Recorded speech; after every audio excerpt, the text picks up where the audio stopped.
সবাইকে আবারও স্বাগতম।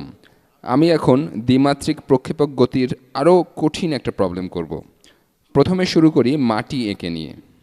মাটি বা ভূমি, আমি অনেকটুকু খালি জায়গা রেখে আঁকছি যাতে বোর্ডে অনেক জিনিসও আঁকতে পারি। এভাবে মাটি এঁকে নিই। ধরি আমার কাছে এমন কিছু আছে, ধরি আমার কাছে একটা গুলতি আছে, একটা কোণ বরাবর তাক করা আছে। এর জন্য ভালো কোণ কী হতে পারে? এই কোণ হতে পারে। প্রাথমিক অবস্থায় গুলতিটা যে কোণে তাক করা আছে তা হতে পারে এই কোণ, যা 30 ডিগ্রিজ। এই কোণটা 30 ডিগ্রি। আমি যে নিশানা ভেদ করতে চাই, চিন্তা করে দেখি, ধরি এটা 100 মিটার দূরে অবস্থিত। আমি যা জানতে চাই, যেহেতু আমি পৃথিবীতে আছি তাহলে অভিকর্ষ উপস্থিত। আমি জানতে চাই গুলতির বেগ এই দিকে কত দ্রুত, এই দিকে 30 ডিগ্রি কোণ বরাবর। আমি জানতে চাই এই প্রাথমিক বেগ কত হলে ঠিক এই নিশানা ভেদ করা যাবে, একদম এই নিশানাটা। দেখা যাক আমরা তা বের করতে পারি কি না। আমরা কিন্তু প্রাথমিক বেগের মান জানি না। ধরি আমরা তা জানি, তাহলে বেগকে এর আনুভূমিক ও লম্ব উপাংশে বিভক্ত করা যাবে। এটা এখানেই করি, যেহেতু ভেক্টর আঁকা আছে। আমরা উপরের এই কোণায়ও দেখাতে পারি। প্রথমে যা করব তা হলো একে লম্ব ও আনুভূমিক উপাংশে বিভক্ত করব। এটা হলো প্রাথমিক ভেক্টর, একে বলতে পারি ভিআই। আমরা একে অন্য কিছু বা শুধু ভিআইও হতে পারে। প্রাথমিক বেগ, প্রাথমিক বেগ হলো এই কোণ বরাবর 30 ডিগ্রি কোণে ভূমির সাথে। আমরা একে আনুভূমিক ও লম্ব উপাংশে বিভক্ত করব, অথবা বলতে পারি এক্স অক্ষ ও ওয়াই অক্ষ বরাবর বেগ। আমি এবার আরেকটু সুন্দর করে আঁকতে চাই, তাহলে মনোযোগ দিতেও হয়তো সুবিধা হবে আপনাদের। তাহলে আনুভূমিক দিকে সব কিছু বেগুনি রঙের, আনুভূমিক দিকে সব কিছু বেগুনি রঙের, ও লম্ব দিকে যা কিছু তা হবে লাল।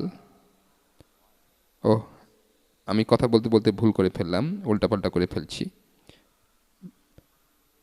তো ব্যাস, ঠিক হয়ে গেল। এখন আমরা শুরু করতে পারি। এই কোণ হলো 30 ডিগ্রি, এটা হলো 30 ডিগ্রিজ।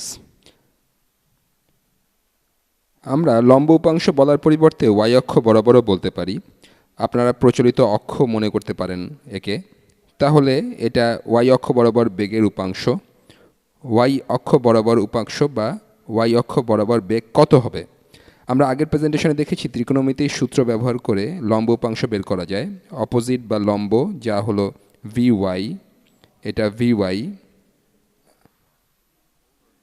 এটা ভাগ হাইপোটেনিউস বা অতিভুজ ভিআই সমান সাইন 30 ডিগ্রিজ, অথবা এটাও বলতে পারি ভি ওয়াই সমান প্রাথমিক বেগ গুণ সাইন 30। এখন সাইন 30 কত? যদি আপনাদের 30, 60, 90 ডিগ্রির ত্রিভুজের কথা মনে থাকে তাহলে হয়তো বলতে পারবেন। তা না হলেও আপনারা কোনো টেবিল বা ক্যালকুলেটর ব্যবহার করতে পারেন। কিন্তু আমরা জানি সাইন 30 ডিগ্রি হলো হাফ। আমরা জানি যে লম্ব দিকে বেগ, গতবার একে ভি ভি বলেছিলাম, এবার একে ভি ওয়াই বলবো কারণ এটা ওয়াই অক্ষ বরাবর। তাহলে লম্ব দিকে বেগ হবে হাফ গুণ প্রাথমিক বেগ। এটা দেখতে এলের মতো লাগছে, এটা আসলে আই হবে। যাই হোক, এটা ভিআই। তাহলে এটা সমান হাফ গুণ ভিআই। কি জানি বলছিলাম? ও হ্যাঁ, মনে পড়েছে, আমার মাথা আজ কাজ করছে না। যাই হোক, এই হাফ হলো সাইন 30-র মান। এখন আনুভূমিক দিকে বেগ কত হবে? আমরা ত্রিকোণমিতির কাজ আগে সেরে নিই। আনুভূমিক বেগও ঠিক একইভাবে বের করব। একে বলবো ভিএক্স। ভিএক্স সমান ভিআই বা প্রাথমিক বেগ গুণ কোসাইন অফ 30 ডিগ্রিজ। 30, 60, 90 ত্রিভুজের কথা মনে থাকলে কস 30 এর মানও মনে থাকবে। এর মান হলো √3/2। সুতরাং ভি এক্স সমান ভিআই বা প্রাথমিক বেগ গুণ √3/2। এখন কত দূরে যাবে তা কিভাবে বের করব? ধরি 100 মিটার দূরত্ব যে আমাদের যেতে হবে সেটা আমরা জানি না। তাহলে এই গুলতি দিয়ে প্রক্ষেপক হিসেবে কিছু ছুড়লে সেটা কত দূর যাবে? প্রথমে বের করব এটা কতক্ষণ শূন্যে থাকবে, আর তা বের করলে একে লম্ব দিকে বেগ দিয়ে গুণ করলেই এটা কত দূর যাবে তা পাবো। এখন এই জিনিসটা কতক্ষণ শূন্যে থাকবে এটা বের করতে লম্ব দিকে বেগ ব্যবহার করতে পারি, vy, তাই না? আমরা জানি বেগের পরিবর্তন, আচ্ছা রংটা বদলে নিই। আমরা জানি বেগের পরিবর্তন সমান ত্বরণ গুণ সময়। আমি যা বের করতে চাই তা হলো এই জিনিসটা তার সর্বোচ্চ উচ্চতার বিন্দুতে পৌঁছাতে কতক্ষণ লাগে। এর মন্দন ঘটে এই লম্ব দিকে বেগ vy থেকে কমে 0-তে যায়। এটা হতে কতক্ষণ লাগবে? দেখা যাক, বেগের পরিবর্তন হলো 0 - vy, যা হবে প্রাথমিক বেগ vi এর অর্ধেক। আমি vy এর পরিবর্তে এটা লিখলাম। এটা সমান ত্বরণ, যেটা হলো -10 মিটার/সেকেন্ড² গুণ সময়। আমি একক লিখছি না দ্রুত করার জন্য। দেখি এখন এই শূন্য এমনি বাদ, এই বিয়োগ চিহ্নের জন্য উভয় পক্ষকে -1 দিয়ে গুণ করি, তারপর দুই পক্ষকেই 10 দিয়ে ভাগ করলে পাই t সমান 1/20 গুণ vi। এটাই কি জিনিসটা ভ্রমণ করার মোট সময়?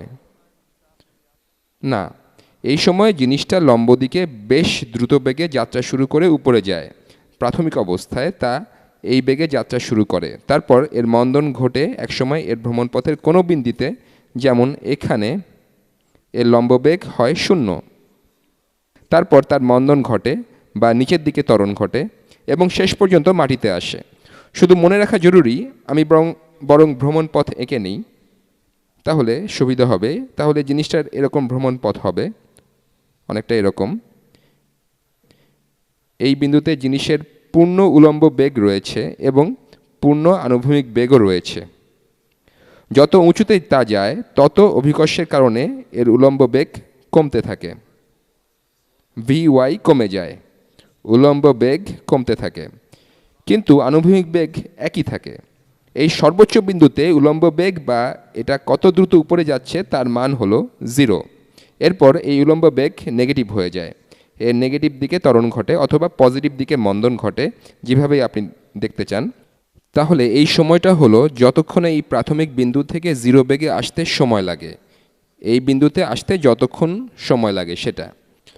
তাহলে জিনিসটা মোট যে সময় ভ্রমণ করবে তা হবে এর দ্বিগুণ, তাই না?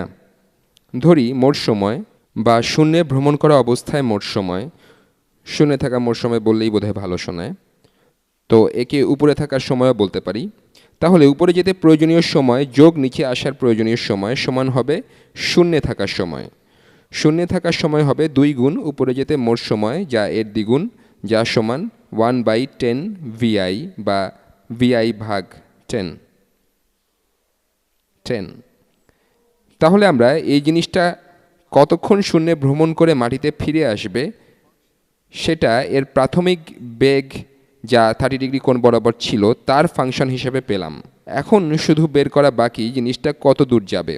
আমার সময় প্রায় শেষ, তাই পরের ভিডিওতে সেটা করব।